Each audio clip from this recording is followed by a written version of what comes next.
Hello, welcome to Aligned. I'm Kayleen and I am so glad you're here. I am so excited about this podcast episode. It is so amazing and so divinely timed.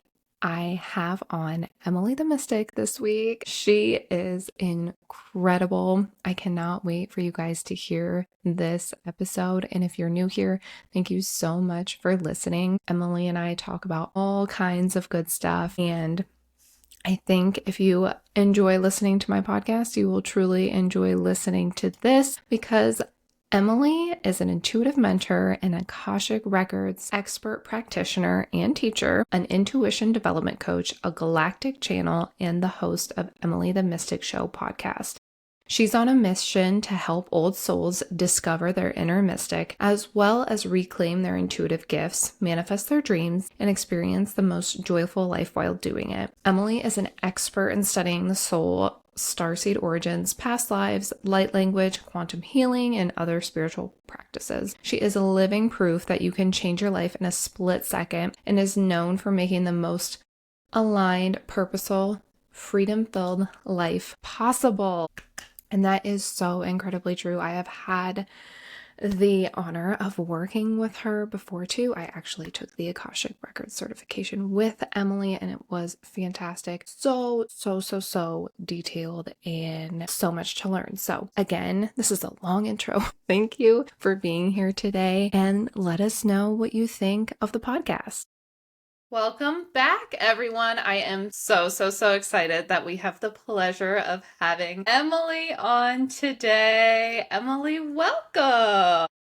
Hello, everybody. I am so excited to be here on the show. Thank you, Kayleen, for the invitation. Of course. So Emily has been a huge part of my life when it comes to spiritual, mystical, awesome shit. And I just want you to kind of give people a little background. First, we want to hear your sun, moon, rising, and your human design type. And then tell us a little bit about yourself and what you do.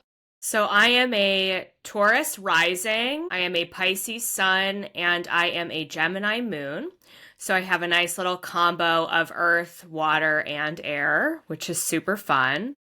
And I just learned that because I turned 30 last year, for my astrology nerds out there, my sun has progressed into Aries. So I was born at the very end of Pisces, right on the cliff. Or no, oh my God, take that back. I was born at the beginning of Pisces season, but your sun sign transitions through the zodiac sign for about 30 years before it moves into the next sign.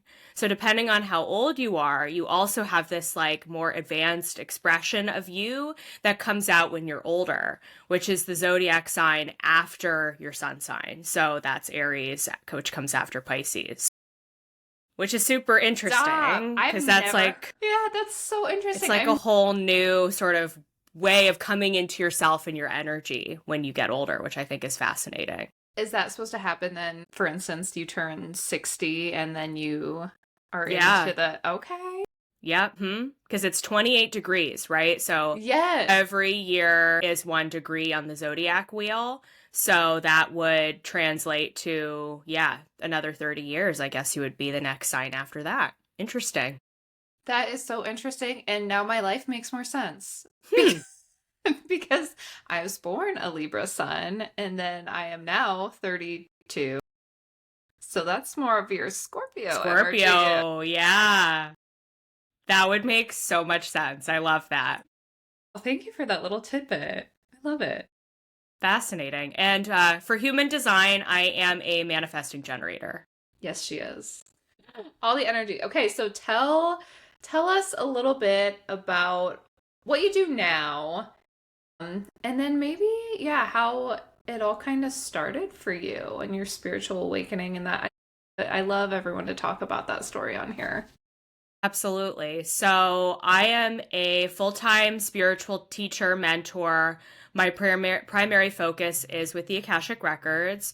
So I like to say that I study the soul for a living. So I like to understand the full human experience and apply that to helping others live a more joyful life. So I like to help my clients understand who they are at a soul level, where they come from, their past lifetimes, and how that's led to the person they are today, and how they choose to express that, and their mission and their purpose, and what is next for them in this human experience.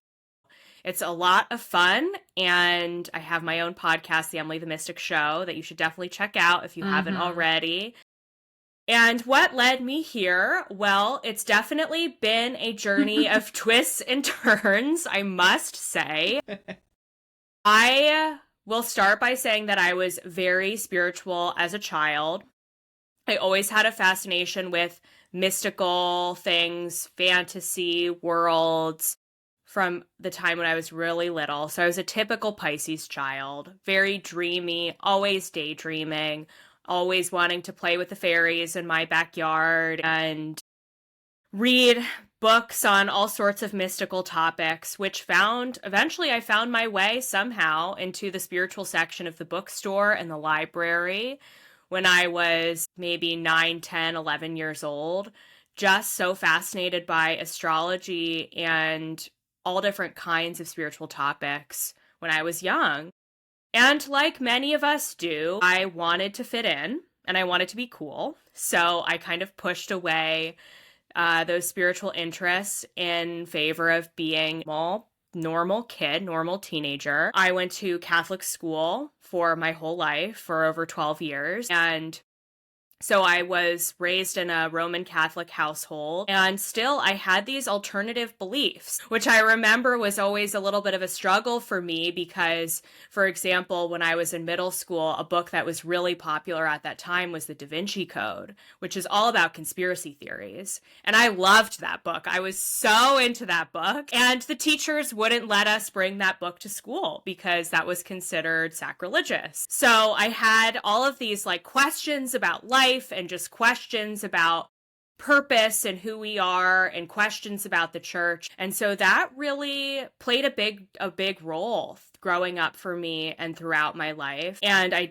started to push the church away as I got older. And because of that, I kind of pushed away my spiritual interests because I was considering that to be religion. And I didn't want anything to do with that at that time of my life. So I went to a big state school here in Pennsylvania, so I grew up in central Pennsylvania. I went to college here in Philadelphia, where I eventually decided to stay, studied business and marketing in school. But at the same time, I was also passionate about yoga, and I wrote this whole thesis paper my senior year of college about how I wanted to start my own business, and it was going to be a yoga business, and it was going to be this like very holistic, health-centered business. So there's always been something there, always been something just like on the out, in my subconscious, that just on the outside of my periphery. And I eventually graduated school. I got a job in the corporate world, working in fashion, working in the retail buying marketplace.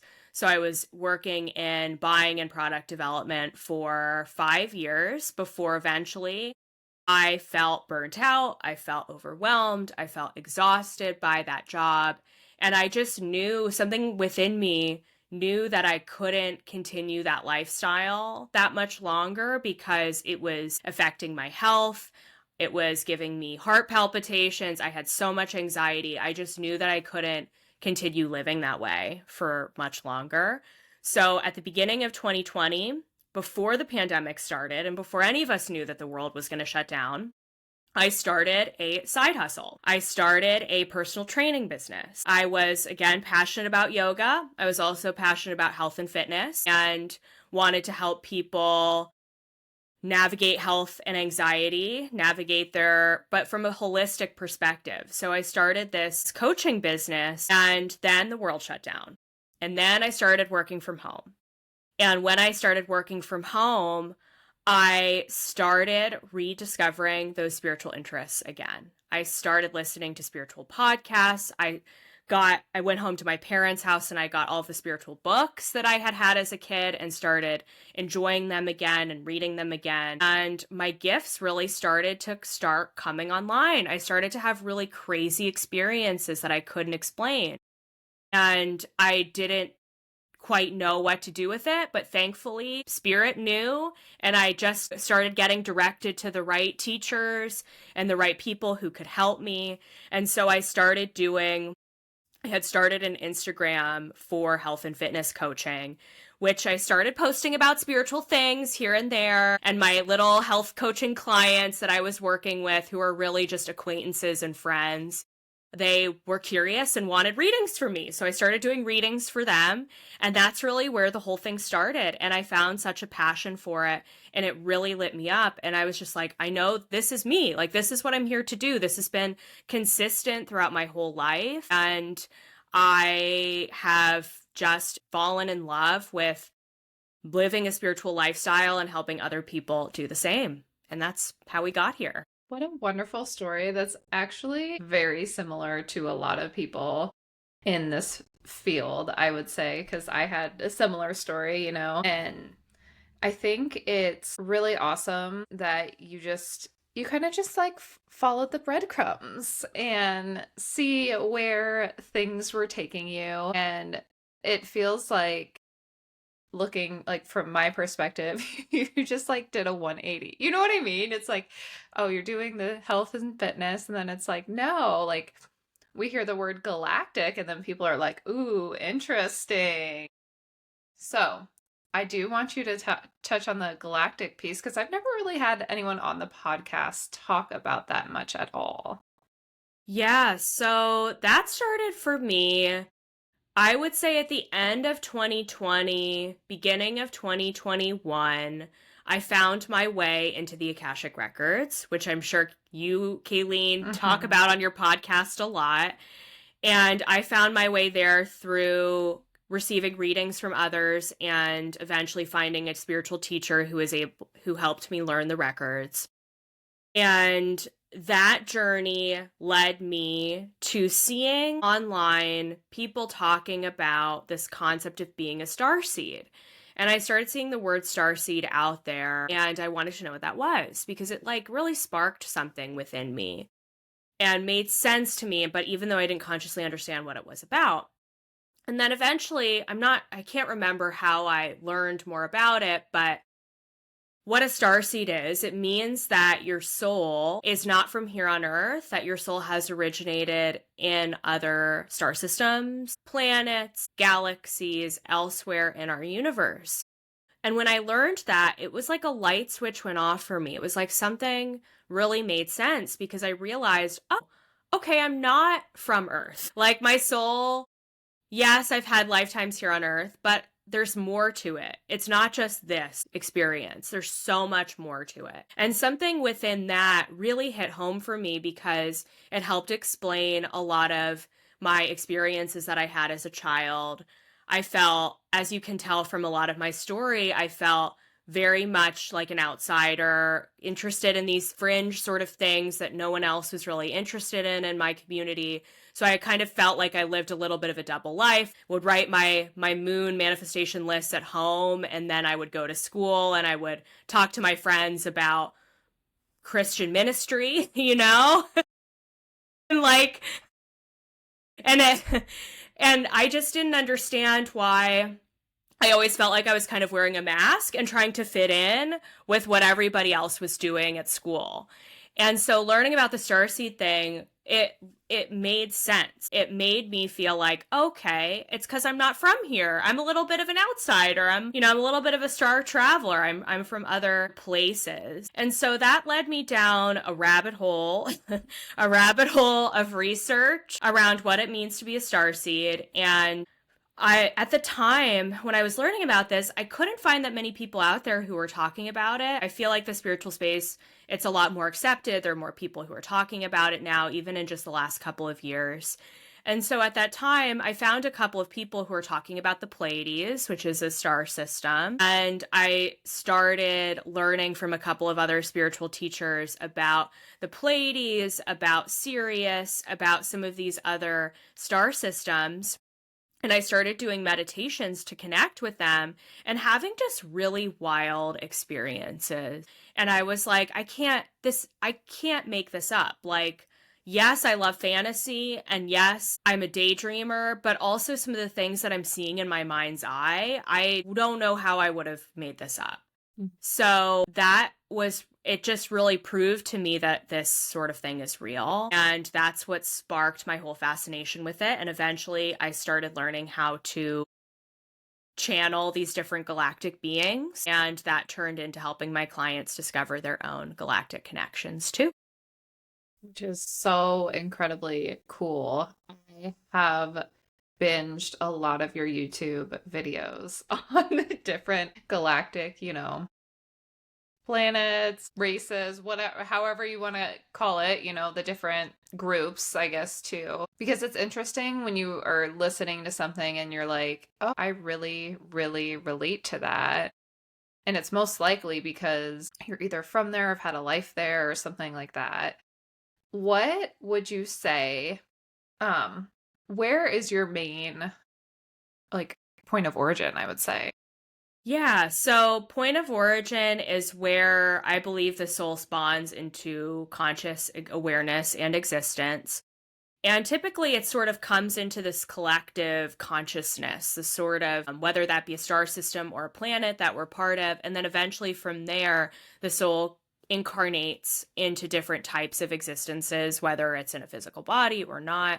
So for me, I consider my point of origin with a group of consciousness called the Blueprinters, which is a group of beings that are connected to the Andromeda galaxy. And I learned about that because I started having these Akashic Records readings when I learned about the records. And I had a few people tell me about this connection with this group called the Blueprinters. And it was more than one person who were not connected, more than one spiritual reader who were not connected.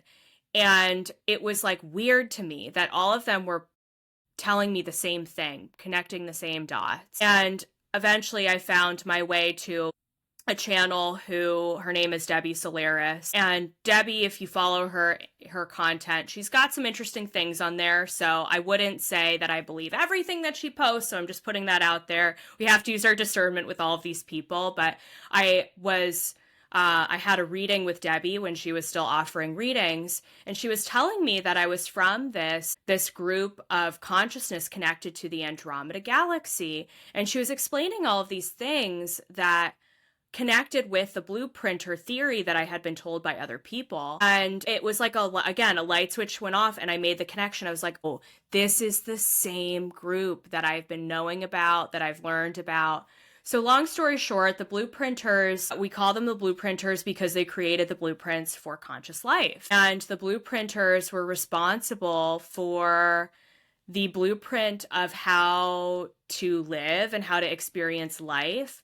And then it goes back to the purpose of life, which is to live and to experience, because all of that understanding, learning, and knowledge goes back to source energy. And source energy continues to evolve through the individual experiences of all of us as souls. So those blueprints were created by this group of the blueprinters. And so I really resonate with that because I really resonate with being a super old soul. And I feel like my whole life I've seen this higher perspective to things that I don't know that everybody has access to. So that's what it means to me. I love that. It's so cool. I like the point you brought up that you had different readings as well, and these people were telling you the same thing. And it's like, if that's not just like the biggest, like, holy crap, like this is real, because I've had that too. I know at least 3 or 4 different people have told me, like, you have a lot of Fae energy. Yep. Yep, I totally resonate with that. And it's just so cool to learn about those different groups and knowing that it's not just us on Earth. Like it's not, this is not, it's comforting to me, and it's cool to Mhm. get that message out there. But I do want to circle back a little bit to, I'm going to put you on the spot a little bit. What is one of like the coolest experiences you had, or maybe messages from a galactic group that just like really like stuck with you? Yeah, so I would say it was probably the first connection that I made. And I was wanting to learn more about where I'm from and my galactic connections. And so I was doing a meditation experience. And in the meditation experience, I saw myself going to this location that was very agricultural and beautiful with these beautiful landscapes, but also had this massive metropolis city that was very high tech and glass and it just was beautiful and it was so clean. And I was met there in this meditation with this massive group of beings who all had blue skin. Some of them had hair, some of them didn't. And they were so excited to see me. And they were like, oh my gosh, Emily, we've been waiting. Like, we've been waiting for you. And it must have been like 50 beings. I was surrounded by this massive group. And I kept hearing Sirius, Sirius, Sirius, Sirius. And what they told me was like, we're one of your star families. Like, we're your family. We're here for you. And I just had tears rolling down my face because in this lifetime, my family is super small. My parents are a lot older. I don't have a ton of extended family members. So it's literally just me, my parents, my sister, my nieces and nephew, and that's it. My grandparents are on the other side. Aunts and uncles are on the other side. So I just don't have a lot of extended family. So to be part of this massive family with all of these different beings, my heart just like exploded. I was like, yes, I feel so at home here. So that really helped. That first serious connection that I made helped me start developing a relationship with them. And that sort of, and the feelings that I felt and what I was seeing in my mind's eye that I couldn't explain with science, couldn't explain in any other way, just really showed me, yes, this is real. And yes, you absolutely can make these connections. And yes, this is happening. Like, you can't make up your feelings. You know what I mean? Yes, for sure. I think it's so cool how much you've learned about that in like a short period of time, I feel like too. It's if you started really switching in 2020, that's 5 years ago, and it's like so much information, and you've had the pleasure of, mentoring other people now too. And what does that look like for you? Like a mentorship, or, what's your favorite way to work with, your clients? That's such a great question. And before I dive into that, I just want to say something quickly too, which is that I have been on such an accelerated journey. It has happened very quickly. And also, it's not like it happened overnight with just like these instant connections. I really worked at it. The first meditation I ever did that really sparked this whole thing, this would have been in late March of 2020. I made a connection with the first ever spirit guide, and it opened up my clairaudience. So I could hear this guide's voice in my mind, but I couldn't see a damn thing. I Mm-hmm. couldn't visualize anything. It was just black. And so, but I knew that people could do that. And so I really wanted to do that. So I dedicated myself to doing meditation every single day, Mm-hmm. hours a day. I really took a lot of time to dive into it. And so I share that because I think people have this expectation that the gifts are just going to come in right away, and then they get frustrated when they don't. But Mm-hmm. here's the thing, like, I spent a lot of time with it, and I also spent a lot of money on teachers who would give me the right exercises and the right things to do that could help me open up that gift, but also practicing it on my own time as well. So that's one thing, and that leads perfectly into your question, Yeah. which is that I really love helping my clients do the same. So I do a variety of different things. I love to teach. So I also love to teach my clients how to open up their own gifts through guided meditation, through automatic writing, which is a way that we can receive messages from our guides, and just teaching you how to work with your own psychic gifts. Of course, Kayleen knows we love to teach the Akashic records in my Mm-hmm. world. So that's a big part of it too. And in my one on one mentorship specifically, I love to give you the experience that I had over a period of years with a variety of different people. So I love to be a master of all modalities. So I love to do the past life work. I love to do the energy healing work. I love to do the galactic work. I love to master all of it so that you and I can be so efficient during 1 hour together, and we can be like, okay, where is this resistance coming from? Is it from a past life? Is it from childhood? Get to the root of it. We can clear the energy around it. And then we can get guidance for what's next for you, or some baby steps that you can take that are going to lead you into whatever the thing is that you're working and wanting on manifesting. And so the way that I teach too is I also encourage my clients to have a vision and to have something that they are wanting to create for themselves. I am not a psychic that's going to tell you what's coming. Like, of course, I'm going to give you ideas and guidance and inspiration for what you're creating and what you're moving into, but I'm also not here to create that for you. So yes, I'm going to inspire you, but also I want you to have a framework of what you want and how you want to feel, whether that be the partner or having kids or having a new home or building your own business or whatever it is. I love to help you do the targeted energy work to get yourself there so that you can create the vision that you feel so authentically within yourself that you are desiring.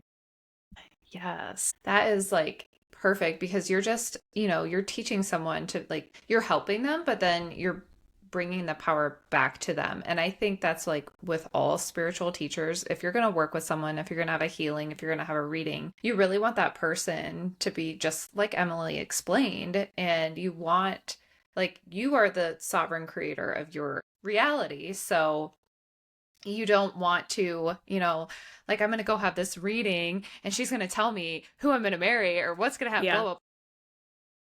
Newsflash, our timelines are shifting all the time. So we really, so we have no idea a lot of the time because we want to be present in the now. Mm-hmm. And I love the fact that you also bring up gifts, because I truly believe that everyone has access to their spiritual psychic gifts. It's just a matter of, what are they believing in, or what were they brought up to believe in? And what do you think are some of the biggest blocks people might have, or resistance to, if they hear, like, oh, you could be clear, you could practice your clairs and really work on that and start to, experience some of these things. But where do you see, those like blocks or resistance from people? Oh my gosh, so many things. The first thing that comes to mind for me is that authentic belief in a higher power and something outside of yourself. Not everybody is born with that. Some people also have religious programming and conditioning or traumatic religious experiences that have led them away from some sort of faith and belief in something. And I think that's the underlying foundation that's so important, is you have to be willing to believe. I had a consultation call with someone yesterday who had worked in science research her whole life and is struggling to believe and seeking the answers. And here's the thing, like, I can't force anybody to believe in what I teach. As much as I would love to, I can't do it. So I think you have to have an open mind and an open willingness that there is more to life than what you can see with your physical eyes. That's number one. And if you're not there yet, there's some work that you need to do there in order to open yourself up and question everything and question your reality.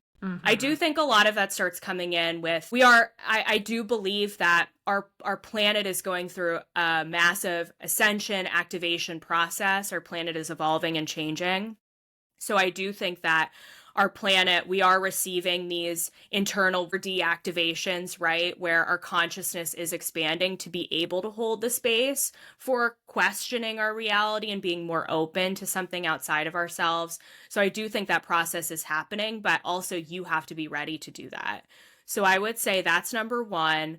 Number two is the repressed emotional experiences, because when you're diving into exploring your gifts, you have to be ready and willing to feel your feelings, because you may encounter something, you may encounter tears, and you may encounter pain in your body, or you may encounter memories from childhood that a lot of people are afraid to take a look at, because in order to work with your gifts, you really have to slow down. It's not just something that you can like force yourself into. It's a gentle opening process. And so if there's resistance to opening your heart to those feelings, then that can definitely be something for people. And then the third big thing I would say is the witch wound. So that's going to be our experiences from past lives where we were persecuted by, whether it be a religious group or whether it be by men in the patriarchy or whoever it was. We were persecuted for being a woman or persecuted for having abilities or gifts or experiences that did not fit with the paradigm of the time period.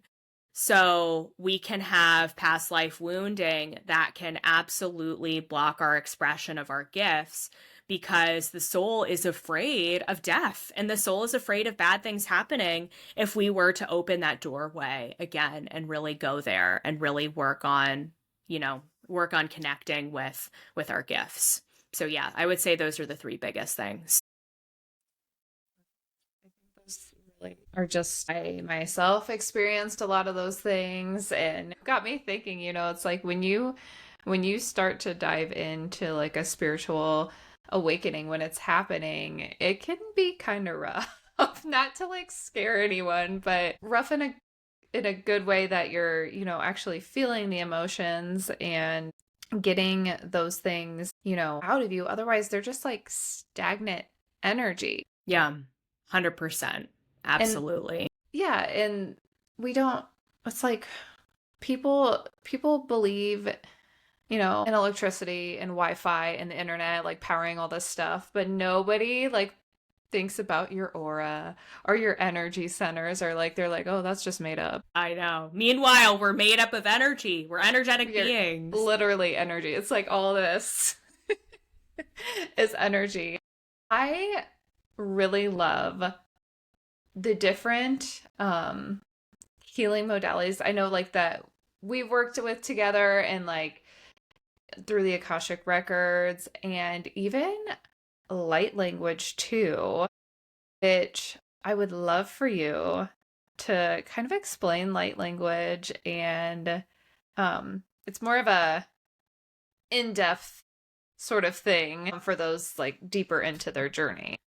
Absolutely. So, light language is a physical manifestation of your galactic connection and a physical manifestation of your soul's expression at a higher level. So, what it is, and it can be different for everybody. So, no two light language channels are the same. And light language can come through with spoken word. It can come through with song. It can come through with movement, hand movement, body movement. It can come through in humming, toning, all sorts of different ways that it can be expressed. And it truly is the language of the soul. So when I'm working with light language, it transmits an energetic frequency that bypasses the conscious mind, which is what makes it really powerful. Because if I use it with intention, and the intention is always to be of service and for healing purposes.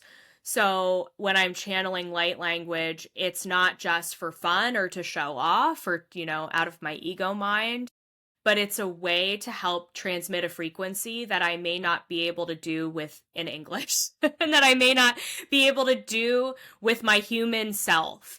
Mm-hmm. So it bypasses the conscious, and it helps the subconscious mind integrate some sort of, and the auric field to integrate some sort of energy work and energetic expression that can really make a profound energetic shift. It's really fascinating. It truly is. And if you have no idea, if you've never even heard like light language before, Emily has tons of videos and all that. Just start binging Emily's stuff after you listen to the podcast, and it will change your life, I'm sure. Emily, I want to ask, I don't know if routine's not the word I want to use, but like, How do you live in this 3D world with this human stuff and still, you're a mystic in on Earth and still wanting to enjoy human life and not be like, I'm a mystic and I need to go like not do anything and meditate for 14 hours a day? I love this question because it's so important to me and it's such a foundation of my work. One of my biggest beliefs is that we're human beings, we're light beings who are having a human experience. So we're meant to enjoy the humanness of this life. We're meant to, otherwise we wouldn't be here. Why would we be here? We would be in a different star system, meditating 18 hours a day, right? We would. So we're here for a reason, and we're meant to explore everything in the human reality, from delicious food to culture and art and music and travel and seeing the beauty of nature, all of it. So I make sure that that's a part of my life because it was a part of my life before I even went on this journey. So I really make sure to have a mix between the two. It's really important to start my day with some spiritual connection, but I don't let it be my whole day. I will make some time to connect with my guides for maybe 10 to 15 minutes in the morning, which really sets the tone for my day. And then, of course, I am a spiritual business owner, so I'm meeting with my clients and doing the spiritual work. But then at night, I like to watch my reality TV, and I like to meet a friend out for dinner. I love to travel. I love music, so I love going to see live music. I think what's also really helped me is I'm very grateful that I have a partner who is very grounded and down to earth and down in this reality. I actually, and this is something I haven't spoken about a lot, but I think, and I get emotional talking about it, I think it's really important for women to have a partnership with someone who can ground you in this physical reality. If you are on a spiritual journey, I think we need balance, and I think we need both aspects of a partnership. We need the spiritual and we also need the physical. And I think it's helpful to have an accountability person, and it's 1:11 p.m. my time, whether that is a romantic partner, your spouse, or it could even be a good friend of yours that helps bring you back down to earth and remind you of your humanness. And that balance, I find, has been really helpful for me because when it's the weekend, I can go out and I can explore my city that I live in, and I can enjoy the delicious food, and I can go to the winery if I want to do that. And I can also enjoy my spiritual gifts during my week as well. But having a person that can really help ground you, I think, creates that container where you can experience both expressions. Thank you for sharing that. That is beautifully said. And I think I've ran into so many women too who are, I'm on this spiritual journey, but my partner isn't there or not awake, quote unquote, or he's not into it like I am. And I honestly think that's okay too. Like, as long as you're being supported. Yes. And even maybe if they're making fun of you, that's fine. If it's all, if it's all in good fun. And you don't necessarily need to explain, like, I think I am a Pleiadian and going on to this stuff that they're like, maybe they're not there yet. And maybe they will be later, and maybe they won't be in this lifetime. But I think that's really important. And yeah, to stay a little grounded, be a human. That's why we're here.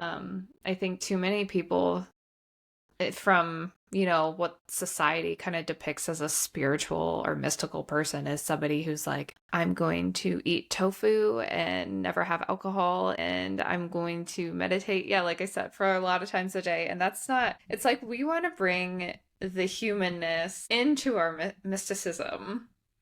Here. Absolutely. And I think it's important to surround yourself with people who love your authentic self. So it is important to have a partner who maybe they don't get this spirituality and it goes over their head, and that's fine. But as long as they love you for being your most authentic self, you're going to have different hobbies and interests. And I think that's what makes a relationship interesting too. We don't have to love and enjoy the same things. That would be boring. You know what I mean? Mm-hmm. It's important to have your interests and hobbies that you can both do separately, but also the things that bring you together as well. I couldn't agree more. That I've noticed that, in my own life, and I would love for you to speak on, your family dynamic when it came to like Emily's a fitness coach, but no, Emily is now channeling light language and all this cool, very different things. And especially your Roman Catholic background. I'm sure your parents were kind of like, what? Yes, it's definitely coming out of the spiritual closet journey is always an interesting one. I would say I have done a good job of informing people about what I'm doing, but in a way that honors and respects my own boundaries and needs, which means that I'm not informing people automatically, fast, quickly of like what I'm doing or my changes, but it does mean informing people when I'm ready. So that means having the conversations and communicating the shifts and changes of my journey and what I'm doing when I'm ready to do that, and not feeling like I have to tell people everything all the time. So I think, again, like everything, it's a balance. So for me, that meant sharing with my family that I was, at the beginning of the pandemic, starting an Instagram about health and fitness because I was excited about it. And I was like, I feel called to share this. And then when I was going on my spiritual journey, I didn't open up to my friends and family about it right away. And when I did, I was really conscious about the timing of it. And again, you don't have to make a big deal out of these things, but you also have to honor your own sacredness and honor the fact that you will find a time to have these conversations. So with my family members, I think I maybe waited like a good 6 months after focusing on the spiritual piece of things to talk to them about it. And then when I did, and I sat down with them and I had the conversation, my parents were like, oh, this makes sense. Because yes, I was raised Roman Catholic, but also my mom was the one who was buying me the books, the spiritual books from Barnes and Noble when I was a child. So, and her mother had spiritual interests when my mom was growing up. So there have been little inclinations there in my family history. So thankfully, I have parents who were very open to it and really respectful and asked the right questions without prodding or prying too much. So that was really good. And I was really lucky for that. And also, too, I had people in my life, I had friendships that faded away, but I also had friendships that remained in my life and that are still in my life. And I think it really speaks to, I think it's important to inform people and tell people what you're navigating and what you're going through, because that vulnerability brings people closer to you. But I also know that it can be uncomfortable because there will be people that don't come along for the journey with you. And there may be people that do judge you. And those are just not the people that are meant to be in your life anymore in the first place. I think that's a really, really good point because it is hard. It is super hard. Again, not to scare anyone with their own journeys, but it can be hard when like friendships or, family members just kind of fade away and maybe you're not as close and connected anymore because sometimes it can feel very isolating when you're first starting out. If you are on the path of like, I'm opening my gifts and really into this, but nobody in my real life is. Yeah, 100%. That can be really difficult. And I would say my biggest guidance for you is to start being open to new connections and to not be afraid to connect with people. I've made incredible friendships with people like Kayleen, people all over the world through social media, through Instagram. I've even met people in my city who are open to this. Don't be afraid to reach out to people, and don't be afraid to have a call with people that you feel inspired to connect with. I made one of my best friends who's still in my life to this day because we were both in our mediumship class together. And then we discovered that we lived in the same city. So we reached out to each other and we met up and had dinner together, and she's still in my life to this day. You will meet people that do help you, and just don't be afraid to reach out. I think you have to push yourself a little bit outside of your comfort zone, but you will make those connections. You don't have to go on this journey alone. Yes, I think I also started to make more connections with people online first because there's like 3 people I feel like in my actual hometown radius that can relate to what the hell I'm talking to. But yeah, and it seems silly, messaging someone that, if you guys have met through maybe a class or a membership, like memberships are great for stuff like that too. And message them, say, get some Zoom coffee or whatever. I've done that plenty of times and also met some really great people. And it makes the journey easier once you've got those people in your corner and you're like, okay, I'm not the only one doing this, and it's going to be all right. And I think it's important to have the balance of all kinds of relationships. Mm-hmm. I still have people from high school, people from college who are not super interested in spirituality, but it's also fun because I can talk to them about different things. So it can be nice to have a balance of relationships in all different, different aspects with different kinds of conversations, because I think it makes life more, I don't know, enriching. And sometimes you also need a break from the spiritual stuff too sometimes. Yeah. So yeah, don't be afraid to have a balance of all kinds of relationships, or be afraid that everybody's going to fall out of your life and you're going to be alone. It's never the case for people. So no. Yeah, you're right. And I think it's great too, just those different perspectives. It is great, like, having these friendship where it's like, okay, we're on the same page with this stuff. We know what we're talking about. Like, I know, And then it's also good to have the grounding conversations and kind of what people are seeing through their perspective and their reality. Because it's like, is there really a truth? Or is it how everyone's viewing things? Absolutely. 100%. That's exactly what my belief too. Mm-hmm. See, we're like this. Mm-hmm, we are. Mm-hmm. We're right up there. Oh my gosh. Ooh. Another question I wanted to ask you was, looking forward into your life too, like, how do you see your spiritual business? Is it a lot of, are you teaching the Akashic records still, or you interested in other things? Like, I don't know, like, what does Emily want to do? I love this. Well, I'm sort of getting to a point in my business, which is a really good place to be, and I'm very grateful for it, where I'm starting to run out of time to be able to see everybody and to be able to help everybody, which means that I have to scale back on some of the one-on-one work to be able to offer more of the group experiences so that I can reach more people. I am making some adjustments to the Akashic Records certification, which I definitely still feel called to teach, just in a little bit of a different way, where for example, now people go through it and I teach them live on the call. So I'm just adjusting it in such a way where people can still watch the recordings of the teachings, but then they can meet with me and we have more of a conversation about the material versus me teaching it to them live.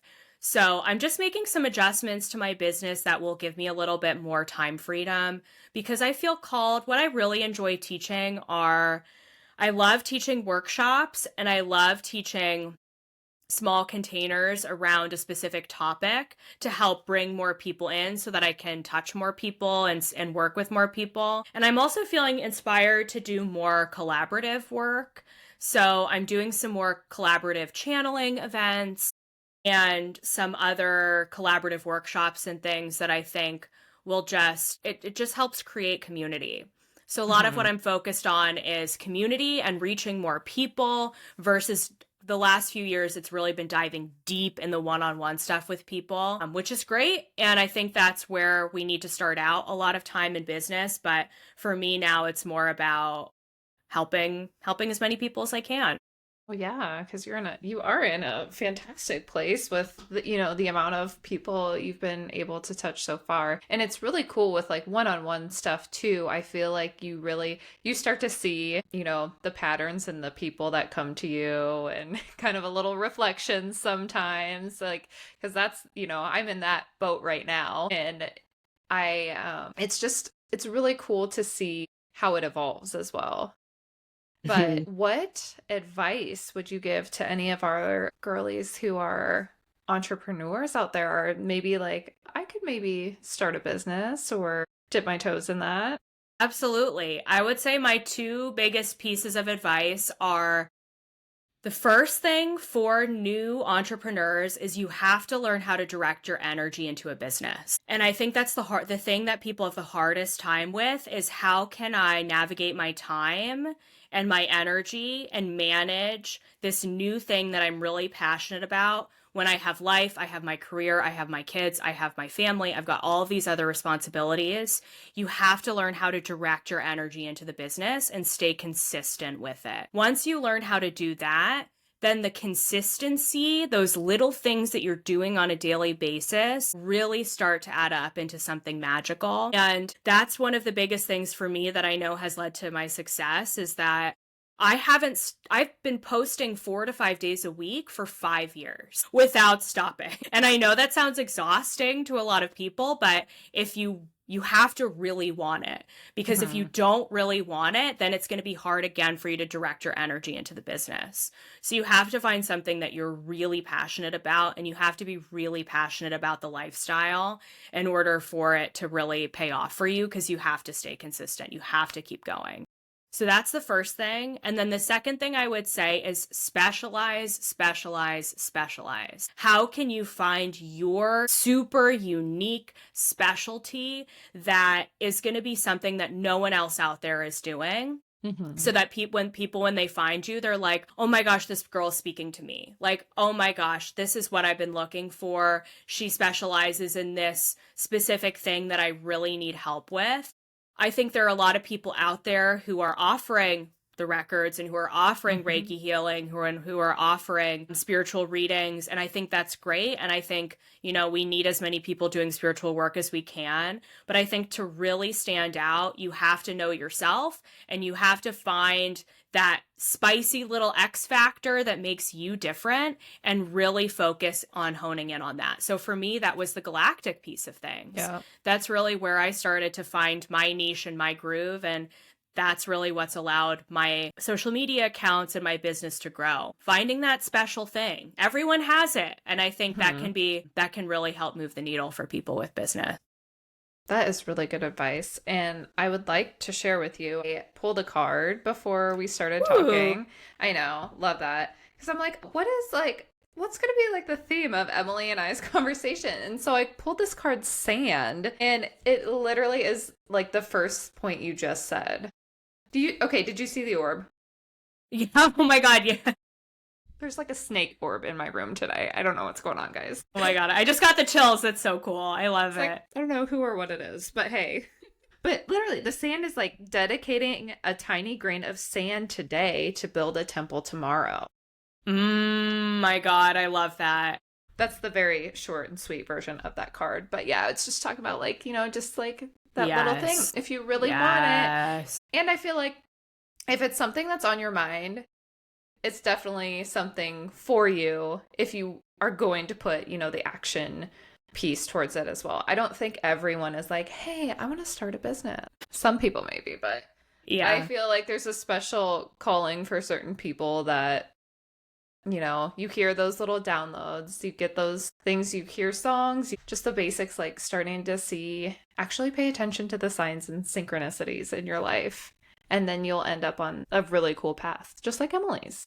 Absolutely. And I think you have to really be passionate about it and really love it. It can't just be because you want to make money and have freedom, because that's really not what entrepreneurship is about at the end of the day. Oh, no. People pursue entrepreneurship because it's something that you're passionate about. So find that, because you have to show up, sometimes even on weekends, sometimes late at night. And so if it's something that makes you miserable, then it's never going to work out. And people can tell if you're not enjoying yourself, and therefore you're not going to attract customers. Yeah. So weird. There's the secret, guys, right on here. People know. Yes. Oh yeah, people can tell for sure. People know. They don't know that they know, but they're getting vibes. There's like something's wrong. Yeah. There's something off there. But I would love for you to tell us any current offerings that you have or anything coming up maybe this year as well. Yeah, absolutely. So I have a cord cutting workshop that I'm teaching at the end of April that I'm really excited about because it's been something that people have been asking me about a lot. How do we navigate soul contracts, relationships? How can I clear energy between me and somebody else? So that's what cord cutting is all about. I think it's a skill that a lot of people need to learn, and I think it's good for someone on who's more introductory on the journey, who is learning how to set boundaries and who's learning how to navigate their energy in a healthy way. So that's what the cord cutting workshop is for. It's on April 29th. So definitely check that out. It's $55. So it's not a big investment and can be a really great way to get to know me more. So there's that. I also have my membership, the Emily the Mystic membership. We've got twice a month meetings, guest expert workshops. It's a community. So if you're looking for a way to meet people, that's a great place to pop in there. It's a nice big community. So there you'll meet people from all over the world there. So definitely join that. And I will be teaching the records as we head into the summer season. So by the time this airs, the wait list will probably still be open. So put your name on my Akashic Records wait list if you want to learn that. I also will be teaching light language at some point this summer too, so go check that out. So yeah, lots of ways that we can work together. So come on down. Let's hang out. Yes. And yeah, I highly recommend, honestly, any of those avenues for sure. Working with Emily has been a treat for myself, and I just love following along, and yeah, just all the stuff you're creating. It's so great. So I am so glad that you came on the show today. I loved chatting with you. And is there any last little piece of advice or anything you'd like to leave the listeners?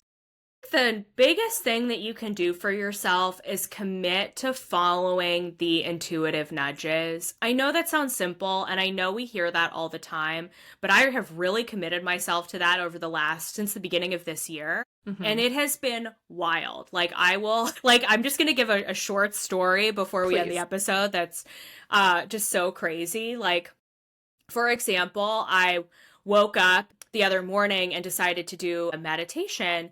And I've been wanting to book a trip to visit a friend who lives on the West Coast. She lives in the northern part of Idaho, which is like such a random place, but she lives on this like beautiful lake. So I've been wanting to go visit her. And I felt intuitively guided to go to the gym. So I was doing my meditation. It's like, I'm going to go to the gym today. So I go to the gym. I felt guided to check my email. So I checked my email. And there was an email from the airline Frontier that said some flights as low as 2,500 miles, which is super low, like a super low price point for a flight. And I've been waiting weeks to book this flight to see my friend. I've been like waiting for the right moment, but I wasn't really conscious of that. So I go to check the flight, and lo and behold, there is one flight that is 2,500 miles to all the way out to Spokane, Washington to go see my friend. So literally this flight that I booked was basically free. There you go. Which is so crazy. And I'm totally following my intuition with this trip. I did not buy a return ticket home. So I don't know where else I'm going to go. But stay tuned for the story because I'm sure it'll be on the podcast when I get back in June. I'm sure it'll be magical. So I am very excited to see where it leads. That is exciting. That would be a very cool place to go explore the northeastern part of the United States. Yes, northwest, but yes. Oh, yes, that's what I meant. In my mind, I was picturing Washington and whatever, guys, directions. Okay, yay! Yeah, stay tuned for Emily's story. I'm going to share all of her links in the show notes, and we will chat with you guys soon. Yay! Thanks, everyone. Thank you.